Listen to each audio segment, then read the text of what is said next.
प्रसंग चल रहा है। करुणामय भगवान द्वारिकाधीश दिव्य रुक्मिणी जी के महल में, रुक्मिणी जी के पलंग में विराजमान हैं। रुक्मिणी जी स्वयं अपने कर कमल से पंखा कर रहे हैं। बड़ा सुंदर शोभा है। महालक्ष्मी रुक्मिणी जी पंखा कर रही, अखिल ब्रह्मांडों के स्वामी द्वारिकाधीश भगवान पलंग पर विराजमान है। सुंदर मोतियों की लड़ियों की झालरें लटक रही, मणियों की दीपक जगमगा रहे हैं, बेला चमेली के फूलों से सजाया गया है, महमा महक रहा है, सुंदर इत्र छिड़का गया है। चंद्रमा की सी कांति उस महल के अंदर हो रही स्वाभाविक। और उद्यान में पारिजात वृक्ष विराजमान है, जिसकी शीतल मंद वायु सुगंध लेकर के प्रभु की सेवा कर रही है। चारों ओर धूप जैसी सुगंध। ऐसे महल में दुग्ध के फेन के समान कोमल उज्जवल बिछौने पर भगवान श्री कृष्ण विराजमान है। रुक्मिणी जी त्रिलोकी पति भगवान श्री कृष्ण की सेवा कर रहे हैं। श्री रुक्मिणी जी चंवर डुलाते हैं, कभी पंखा डुलाते हैं, ऐसे सेवा कर रहे हैं। रुक्मिणी जी के कर कमलों में जड़ाऊ अंगूठियां, कंगन, चंवर शोभा पा रहा है। भगवान के श्रीमुख की शोभा देख करके एकटक आनंद में मगन है।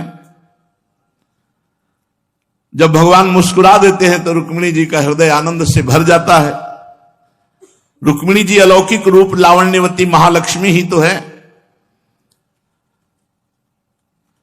जब भगवान को देखा कि सर्व सच्चिदानंद में लीला मनुष्य रूप धारण करते हैं, तो आप भी शरीर धारण किया रुक्मिणी रूप में। भगवान श्री कृष्ण ने देखा रुक्मिणी जी बहुत आनंदित, पंखा जला तो कहा, राजपुत्री सीता भूपैर लोकपाल विभूति भी महानुभाव श्रीमद भी रूपौर दार बलोर जितई। राजकुमारी पुत्र हो चुके हैं प्रद्युम्न जी आदि।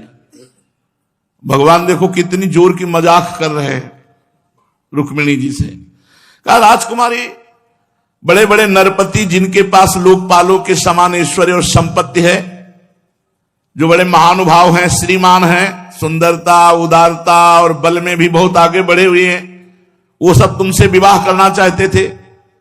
तुम्हारे पिता और भाई भी उन्हीं के साथ तुम्हारा विवाह करना चाहते थे। यहां तक कि वाग्दान भी हो गया था विवाह का। शिशुपाल आदि बड़े बड़े वीरों को, जो कामोन्मत्त होकर तुम्हारे याचक बन रहे थे, तुमने उन सब राजाओं को छोड़ दिया और मेरे जैसे व्यक्ति को, जो किसी प्रकार तुम्हारे समान नहीं है, तुमने अपना पति स्वीकार किया। ऐसा तुमने क्यों किया? सुंदरी, तुमको पता होगा कि हम जरासंध से भयभीत होकर समुद्र की शरण में द्वारिकापुरी बनाई। बड़े बड़े बलवान हमसे वैर रखते हैं, और तुमको यह भी पता होगा कि मैं राज सिंहासन पर नहीं बैठ सकता। महाराज ययाति ने शाप दिया था महाराज यदु को, जब कहा अपनी जवानी दो, तो बोले जवानी का प्रयोग माता के साथ कभी नहीं दे सकता। तो उन्होंने कहा कि मैं तुम्हें शाप देता हूं कि तुम्हारे वंश में राज सिंहासन का अधिकारी नहीं। हम लोग राज सिंहासन के भी अधिकार से वंचित हैं। और सुंदरी, हम किस मार्ग के अनुयायी हैं, हमारा कौन सा मार्ग है, ये लोगों को अच्छी तरह मालूम भी नहीं। और हम लोग लौकिक व्यवहार का ठीक ठीक पालन नहीं करते, और हम स्त्रियों को अनुनय विनय के द्वारा रिझाना भी नहीं जानते। रुक्मिणी जी पंखा झल रही। और देखो, जो स्त्रियां हमारे जैसे पुरुषों का अनुसरण करती हैं, उनको क्लेश ही क्लेश भोगना पड़ता है। सुंदरी, हम तो अकिंचन है, ना हमारे पास कुछ था, ना है, न रहेगा। ऐसे अकिंचन लोगों से प्रेम भी वही करते हैं जो अकिंचन होते हैं। यही कारण है कि जो अपने को सुखी धनी मानने वाले लोग हैं, वो हमारी सेवा या हमसे प्रेम नहीं करते। तो आपको चाहिए था कि थोड़ा सोच समझ के विवाह की बात करती। अरे जिसके पास धन है, कुल है, ऐश्वर्य है, सौंदर्य है, आय है, समान है, उससे विवाह मित्रता की जाती है। जो अपने से श्रेष्ठ हो या छोटा हो, उससे विवाह नहीं करना चाहिए। धन संपत्ति, आय, कुल, इसमें समानता होनी चाहिए। राजकुमारी, हमें लगता है कि तुम जल्दीबाजी में ऐसा कर लिए, अदूरदर्शिता के कारण इन बातों का विचार नहीं किया और बिना जाने बूझे भिक्षुकों से हमारी प्रशंसा सुनकर मुझ गुणहीन को पति रूप में वर्ण कर लिया। रुक्मिणी जी को तो होश उड़ जा रहे कि एक बोल क्या रहे प्रभु। देखो एक बात तुम्हें बताए, अभी कुछ बिगड़ा नहीं, बिगड़ा नहीं। महाराज यार कैसी मजाक करते हो, लड़का बच्चा हो गया कह रहे कुछ बिगड़ा नहीं, कह रहे अभी कुछ बिगड़ा नहीं है। तुम देखो अपने अनुरूप कोई वर्ण कर लो, हम सहयोग करेंगे आपका। तुम्हारी इस लोक की परलोक की सारी अभिलाषाएं पूर्ण हो जाएंगी, आप केवल वर्ण करो, अब बताओ कौन। और सुंदरी तुम तो जानती ही हो कि शिशुपाल, साल्व, जरासंध, दंतवक्त आदि बड़े बड़े नरपति, तुम्हारा बड़ा भाई रुक्मी भी हमसे द्वेष करता है। ये सब बड़े बलवान कभी हमारा मंगल कर सकते हैं। तुम कोई दूसरा पुरुष वर्ण कर लो और ये परलोक में सब सहयोग हम करेंगे, सब, अभी कुछ बिगड़ा नहीं आपका। अच्छा तो आप सोच सकती हो कि मैंने अपहरण क्यों किया आपका, मैंने इन दुष्टों का मान मर्दन करने के लिए अपहरण किया, और कोई कारण नहीं था, और कोई कारण नहीं था। निश्चय हम उदासीन है, हमको न स्त्री न पुत्र न संतान न वस्तु न धन, इससे हमें कोई मतलब नहीं। ये देह गे इन सब से हम अलग हैं। देखो हम तुम्हें बताएं, हम पूर्ण काम है, कृतकृत्य है, आत्माराम है, हमको किसी की जरूरत नहीं। रुक्मिणी जी से, रुक्मिणी देवी तो पंखा कहीं और गिरा, आप मूर्छित हो गई। ऐसा प्रभु बोल रहे, प्रभु कभी असत्य नहीं बोलते, एक भी शब्द मजाक में भी बोल रहे तो परम सत्य बोल रहे, सुन लेना भी। रुक्मिणी जी उसकी व्याख्या करेंगी। श्री सुखदेव जी कहते हैं, परीक्षित रुक्मिणी जी ये सुनकर के तो होश उड़ गए उनके कि ऐसा क्यों प्रभु ने किया। तो श्री सुखदेव जी कहते हैं, हर समय भगवान रुक्मिणी जी के महल में अधिक रहते थे तो इनको थोड़ा गर्व था, उस गर्व की शांति के लिए भगवान ये बोले। जब रुक्मिणी जी ने अपने परम प्रीतम त्रिलोकेश्वर भगवान द्वारिकाधीश की अपनी वाणी सुनी, जो पहले सोचा भी नहीं था कभी, कह रहे अभी कुछ बिगड़ा नहीं, अपने अनुरूप वर वर्ण कर लो, हम तो आत्माराम है, हमें किसी की जरूरत नहीं। हृदय की इतनी धड़कन तेज हो गई कि वो मूर्छित हो गई, मुंह नीचे लटक गया दुख से आगू। बड़ा भय कि कहीं प्रभु छोड़ न दे मुझे, वियोग की संभावना से ऐसी स्थिति हो गई। हाथ का चंवर गिर गया, विकलता से अचेत हो गई, बाल बिखर गए और धरती पर धड़ाम से गिरे। भगवान ने देखा कि रुक्मिणी जी तो गंभीर विषय में अपनी बुद्धि पहुंचा दी, इसको ये नहीं समझ रही कि मैं हास्य विनोद कर रहा हूं। भगवान करुणा में तुरंत उठे चतुर्भुज द्वारिकाधीश और भूमि पे गिरी हुई रुक्मिणी जी को उठाया, फिर शीतल जल पीतांबर से मुख पोछा, आसन पर लेटाकर अपने कर कमल से, अब आप चंवर कर रहे हैं, पंखा कर रहे हैं महाराज। जब रुक्मिणी जी को होश आया तो देखा भगवान द्वारिकाधीश अपने बाहों में विराजमान किए हैं। भगवान श्री कृष्ण तो समस्त विद्याओं के आचार्य हैं, समझाने बुझाने में तो वैसे भी बहुत प्रवीण हैं। भगवान श्री कृष्ण का, राजकुमारी बुरा मान गई तुम, देखो मुझसे रूठना नहीं, मैं जानता हूं कि तुम एकमात्र मेरे परायण हो, तुम मेरी प्राण प्रिय हो। मैं तो ये हंसी मजाक कर रहा था कि इसके बाद तुम गुस्सा होके कैसे बोलोगी, तुम तो मूर्छित हो गई। मैं देखना चाहता था कि तुम्हारे ओठ कैसे गुस्सा से फड़कते हो, फिर तुम क्या क्या बोलती हो, तुम तो मूर्छित हो गई। हम देखना चाहते थे कैसे तुम्हारी भौं चढ़ती है और कैसे तुम हमसे उत्तर देती हो। परम प्रिय राजकुमारी, हम जैसे गृहस्थों के लिए तो आप जैसे, अब वो तो मतलब चतुर शिरोमणि है ना, यही सुख की घड़ियां है कि थोड़ा 4 मिनट 10 मिनट हंसी मजाक कर लिया, तुम इसको इतनी गंभीरता से ले लिए। जब भगवान ने कहा मैं मजाक कर रहा था, तब रुक्मिणी जी को चेतना आई कि वो ये परिहास, अब उनके हृदय में ये जो भय भर गया था कि भगवान मुझे छोड़ रहे हैं, ये जाता रहा। अब वो सावधान हुई और भगवान श्री कृष्ण के मुखारविंद को निरखती हुई कहने लगी। अब एक एक शब्द का उत्तर दे रहे रुक्मिणी जी। भगवान परिहास में भी कभी असत्य वार्ता नहीं करते। रुक्मिणी जी ने कहा, कमल नयन, आपका यह कहना ठीक है कि ऐश्वर्य आदि समस्त गुणों से युक्त अनंत भगवान के अनुरूप मैं नहीं हूं। आपने कहा कि मैं आपके अनुरूप पति नहीं हूं, तो यह बात आप बिल्कुल सत्य कह रहे हैं, क्योंकि मैं आपके अनुरूप नहीं हूं। आप कहां समस्त ऐश्वर्य ज्ञान वैराग्य सबसे समुद्र हैं आप, और मैं आपके अनुरूप नहीं हूं। मैं कभी आपकी समानता नहीं कर सकती। कहां आप अपनी अखंड महिमा में स्थित तीनों गुणों के स्वामी ब्रह्मादि देवताओं से सेवित आप भगवान, और कहां तीन गुणों के अनुसार स्वभाव रखने वाली गुणमयी मैं प्रकृति। मेरी सेवा के लिए मेरी कामना करके पीछे भटकने वाले तो अज्ञानी लोग ही होते हैं प्रभु। लक्ष्मी जी कह रहे, मेरी सेवा कामनाओं के पीछे भटकने वाले, मेरे पीछे भटकने वाले अज्ञानी लोग ही होते हैं। भला मैं आपके समान कब हो सकती हूं प्रभु? स्वामी, और आपका यह कहना भी ठीक है कि राजाओं के भय से समुद्र में आज छिपे हैं, परंतु राजा शब्द का अर्थ पृथ्वी के राजा नहीं, तीन गुण, सतोगुण रजोगुण तमोगुण, और आप समुद्र ये नहीं, अंतःकरण, तीनों गुणों से परे होकर अंतःकरण में आप छुपे हुए विराजमान है सबके, जो संतों के अनुभूति में आते हैं आप। और ये आपने कहा कि आपसे राजा वैर रखते हैं, परंतु राजा कौन? ये दुष्ट इंद्रियां, ये दुष्ट मन, इनसे वैर है। और आप प्रभु कहते हैं राज सिंहासन से रहते हैं, ये भी ठीक है, क्योंकि आपके चरणों की सेवा करने वालों ने भी राजा के पद को घोर अज्ञान अंधकार समझकर दूर से ही छोड़ दिया। फिर आपके लिए कहना क्या है? आप कहते हैं हमारा मार्ग स्पष्ट नहीं है, हम लौकिक पुरुषों जैसा आचरण नहीं करते, ये भी निसंदेह सत्य है, क्योंकि जो ऋषि मुनि आपके पाद पद्म मकरंद रस का सेवन करते हैं, उनका मार्ग भी अस्पष्ट रहता है। विषयों में उलझे हुए नर पशु उसका अनुमान भी नहीं लगा सकते कि महात्मा किस मार्ग में चलते हैं। हे अनंत, आपके मार्ग में चलने वाले आपके भक्तों की भी चेष्टाएं जब प्रायः अलौकिक होती हैं, तब समस्त शक्तियों और ऐश्वर्यों के स्वामी आपकी चेष्टाएं अलौकिक हो, इसमें तो कहना ही क्या है।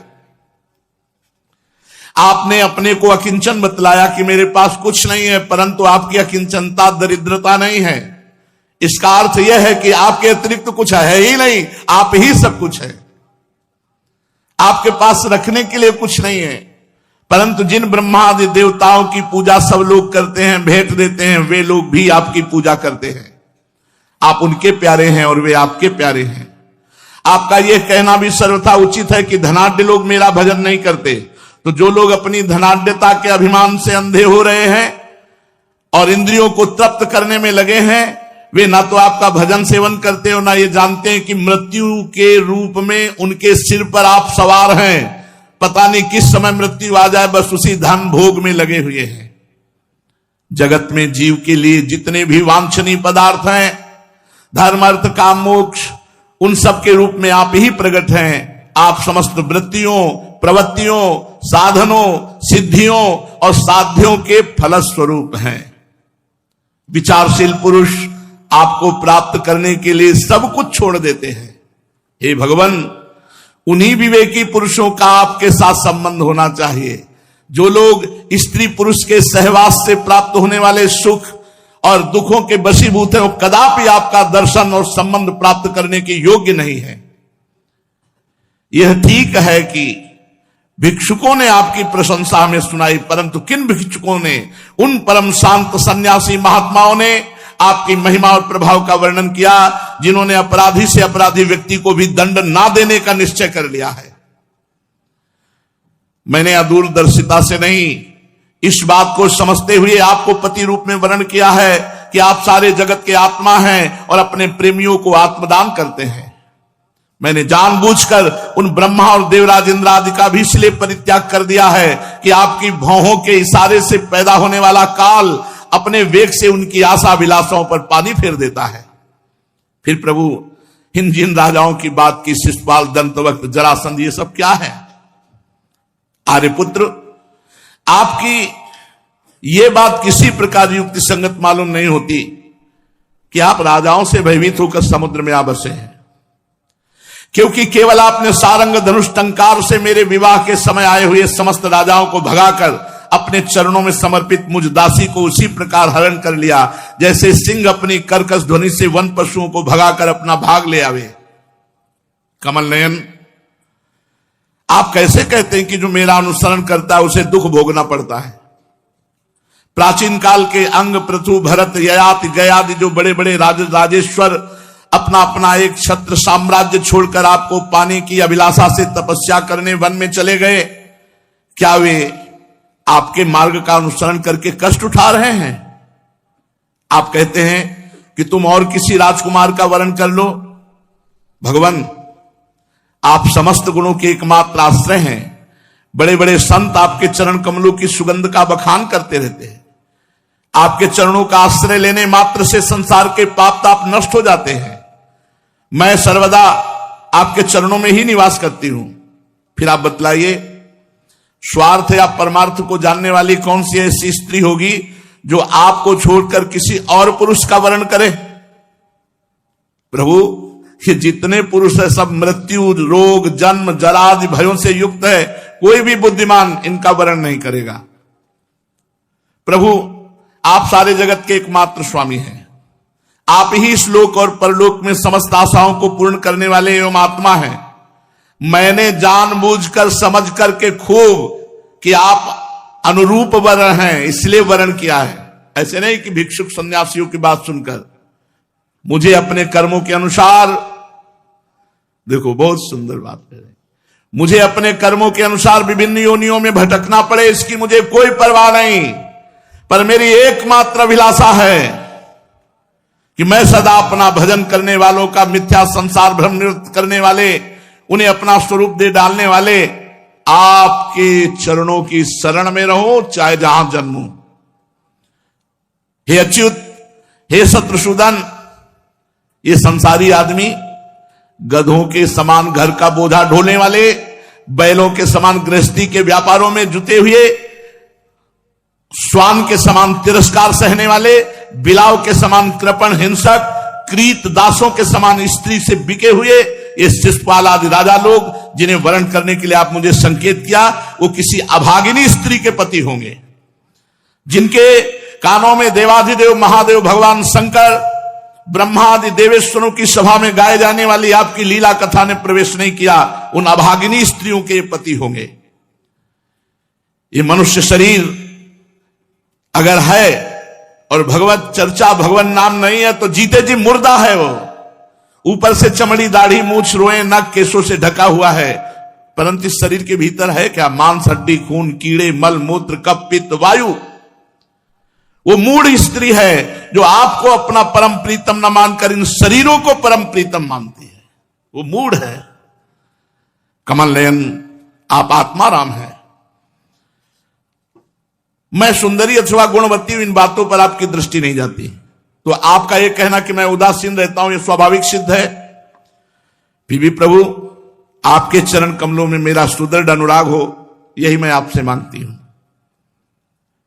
जब आप इस संसार की अभिवृद्धि के लिए उत्कट रजोगुण धारण करके मेरी ओर देखते हैं तो मैं आपका परम अनुग्रह मान करके ही प्रकृति रूप में फैल जाती हूं। ये वही है, दूसरा नहीं। जैसे आपने कहा कि आप अपने अनुरूप किसी दूसरे वर्ग का वर्ण कर लो, तो मैं आपकी इस बात को भी झूठ नहीं मानती, क्योंकि कभी कभी एक पुरुष के द्वारा जीती जाने पर भी अंबा जैसी स्त्रियां होती हैं जो दूसरे पुरुष से प्यार करती, जैसे साल्व से प्यार करता था। पर प्रभु, जो नए नए पुरुषों की ओर अपने चित्त को, प्रभु ये वह भ्रष्ट है, ऐसा नहीं हो सकता। कुछ ऐसी होती होंगी। मैंने तो आपका वर्ण किया है और आपकी ही हूं, और जन्म जन्म यही याचना करती हूं कि मैं आपकी ही रहूं। भगवान श्री कृष्ण का साध्वी राजकुमारी, यही बातें सुनने के लिए तो मैंने तुमसे ये विनोद किया था। तुमने जो व्याख्या की ना मेरे वचनों की, अक्षरशः सत्य है। सुंदरी, तुम मेरी अनन्य प्रेयसी हो, मेरे प्रति तुम्हारा अनन्य प्रेम है। तुम मुझसे जो जो अभिलाषाएं करती हो तुम्हें सदा सर्वदा प्राप्त हैं। और ये बात भी है कि मुझसे की हुई अभिलाषाएं, ये बहुत खास बात समझो, भगवान से अगर सांसारिक वस्तुएं भी मांगोगे तो फंसोगे नहीं। मुझसे की हुई अभिलाषाएं सांसारिक कामनाओं के समान बंधन में डालने वाली नहीं होती, बल्कि वो कामनाएं मुक्त कर देती है। अगर हम भगवान से चाहेंगे तो भगवान वस्तु भी देंगे और मोक्ष भी देंगे, वो हमें बांधने वाली नहीं हो सकती। पुण्यमयी प्रिय, मैंने तुम्हारा पति प्रेम पातिव्रत देखने के लिए उल्टी सीधी बातें करी थी, तुम्हें बहुत विचलित करना चाहा। भगवान कह रहे हैं, मैंने तुम्हारा पति प्रेम देखने के लिए भली भांति उल्टी सीधी बातें कही, तुम्हें विचलित करना चाहा, लेकिन धन्य हो तुम्हारी बुद्धि तनिक भी मेरे से इधर उधर नहीं हुई। प्रिय, मैं मोक्ष का स्वामी हूं, संसार सागर से मैं ही पार कर सकता हूं। जो सकाम पुरुष अनेक प्रकार के व्रत और तपस्या करके दाम्पत्य जीवन के विशेष सुख की अभिलाषा से मेरा भजन करते हैं, ये माया ने मोहित कर लिया है। माननीय प्रिय, मैं मोक्ष का स्वामी हूं, संपूर्ण संपदाओं का दाता हूं, मैं त्रिभुवन का अधीश्वर हूं। मुझे योगी परमात्मा कहते हैं, ज्ञानी ब्रह्म कहते हैं, भक्त भगवान कहते हैं। जो लोग समझ नहीं पाए वो मेरे से विषय सुख मांगते हैं, मेरे से पराभक्ति नहीं चाहते, वे बड़े मंदभागी हैं, क्योंकि विषय सुख तो हर योनियों में मिल जाते हैं, सूकर कुकर को भी मिल जाते हैं, परंतु उन लोगों का मन तो विषयों में ही लगा रहता है, इसलिए उन्हें नरक जाना अच्छा जान पड़ता है। प्राण प्रिय, ये बड़े आनंद की बात है कि तुम्हारे मन में मेरे सिवा तनिक भी किसी के प्रति चंचलता नहीं आई। मैं संसार बंधन से मुक्त करने वाला और मेरी सेवा और इतना विचलित करना चाह, लेकिन तुम्हारा मन केवल मेरे में। दुष्ट पुरुष कभी ऐसा नहीं कर सकते, दुष्ट चित्त कभी ऐसा नहीं कर सकता। जिन स्त्रियों का चित्त दूषित है, कामनाओं से भरा है, उन्हीं में छल छद मादी रहता है, सरलता नहीं रहती। माननी, मुझे अपने प्राणों के समान प्रिय आप ही दिखाई देती हो, क्योंकि जिस समय तुमने मुझे देखा भी नहीं था, केवल मेरी प्रशंसा सुनी थी, उसी समय तुमने मेरे लिए अपना समर्पण कर दिया, सबकी उपेक्षा करके गुप्त संदेश भिजवाया। तुम्हारा हरण करते समय तुम्हारे भाई को युद्ध में जीता, उसे विरूप कर दिया। और अनिरुद्ध के विवाह में तो चौसर खेलते समय बलराम जी ने रुक्मी को तो मार ही डाला, किंतु हमसे वियोग ना हो जाए इसलिए तुम सब कुछ सहती रही। तुमने मेरी प्राप्ति के लिए जो दूत भेजा था, वो जब विलंब से पहुंचा तो उस समय तुम्हारा जीवन कैसा कि आप शरीर छोड़ देती। वो प्रेम भाव मुझे याद है, मैं तुम्हारे प्रेम का बदला नहीं चुका सकता। सर्वोच्च प्रेम भाव का मैं केवल वंदना करता हूं। परीक्षित जगदीश्वर भगवान श्री कृष्ण आत्माराम हैं, मनुष्य की सी लीला करते हुए और श्री रुक्मिणी जी से ऐसी वार्ता की। प्रत्येक 16,108 8 पट रानियां, 16,100 रानियां, 10 पुत्र उत्पन्न किए भगवान ने, 10 पुत्र। अब आप ये सकल सृष्टि उन्हीं के संकल्प की हो तो 10 पुत्र कोई बड़ी बात है? हम सब उन्हीं के तो प्रकट किए हुए हैं। संकल्प मात्र से अनंत ब्रह्मांडों का सृजन, और सब भगवान के समान बलशाली, ऐसे पुत्र प्रकट किए।